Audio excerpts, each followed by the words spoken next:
This episode of Run It Back Philly is brought to you by Factor Meals. Fresh cooked meals at your doorstep for as little as $11 a meal.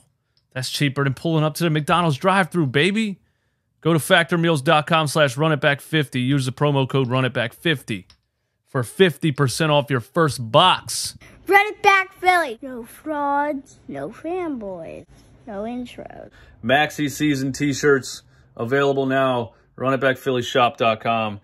It is inevitably Maxi season. The Philadelphia 76ers officially signed Filip Petrusev to a standard NBA contract.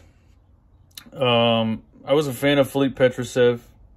You know, the first summer league that I saw him, I thought he had defensive potential. He was a big shot blocker. But this year in the summer league, I didn't see much from Petrusev from a skill set perspective. And it raises the question. The 76ers signed Mo Bamba. They re-signed Montrezl Harrell. They re-signed Paul Reed. And now they signed Filip Petrusev. And then Joel Embiid's comments come out where he kind of says, I want to win a championship, you know, whether it's here or somewhere else. And we've been sitting back this whole offseason saying, what the freak is going on with this roster? Why do we let Jalen McDaniels walk and sign 4 centers, 5 including our superstar center, Joel Embiid? This roster doesn't make sense. Now I'm having a revelation because if Joel Embiid gets traded, the roster still kind of doesn't make sense, but it makes more sense if Joel Embiid gets traded. It's just, when you really think about it, there's a big gap in the middle of the roster, bro, from shooting guards to small forwards to power forwards. It's empty. We loaded up on centers. And then Joel Embiid's comments come out.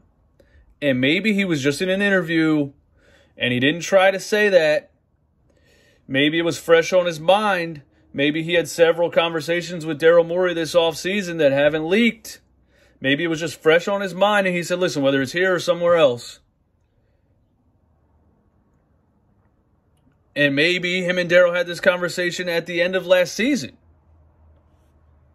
And then Daryl started signing centers and letting wings walk because he's amping up for the inevitable Joel Embiid blockbuster trade. James Harden to the Clippers. Joel Embiid to the Miami Heat. Sixers, 5-team deal. Sixers get back a plethora of small forwards, wings, first-round draft picks. Maybe you end up, maybe Portland keeps Dame and Joel Embiid ends up in Portland and the Sixers end up with Scoot Henderson and we run a Tyrese Maxey, Scoot Henderson backcourt. I don't know. But I do know one thing about Daryl Morey.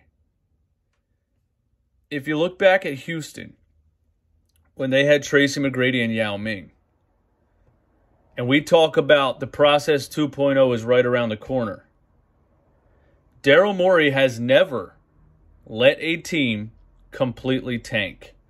This is the one thing we must know and keep in mind about Daryl Morey. The only time in his career that a team was on the verge of an entire collapse and tanking, he was ahead of the curve and he unloaded Tracy McGrady and Yao Ming and he traded a lot of things for James Harden. And I didn't go back and look at the intangibles of what actually happened and where they ended up or whether Yao Ming retired that year or whatever it was.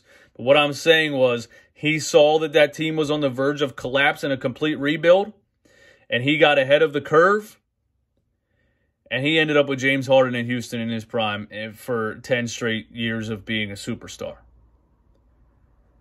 So if Daryl Morey sees what we all see, which is an inevitable collapse and rebuild, and he refused to trade Tyrese Maxey this entire time,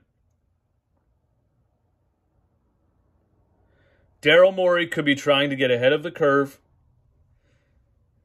and move off of Joel Embiid and James Harden, bring back a haul, and move forward with Tyrese Maxey without going into a complete collapse rebuild. I don't have any other explanation for what is going on, but that's where I'm at with it. Y'all give me your thoughts and opinions in the comments. Peace.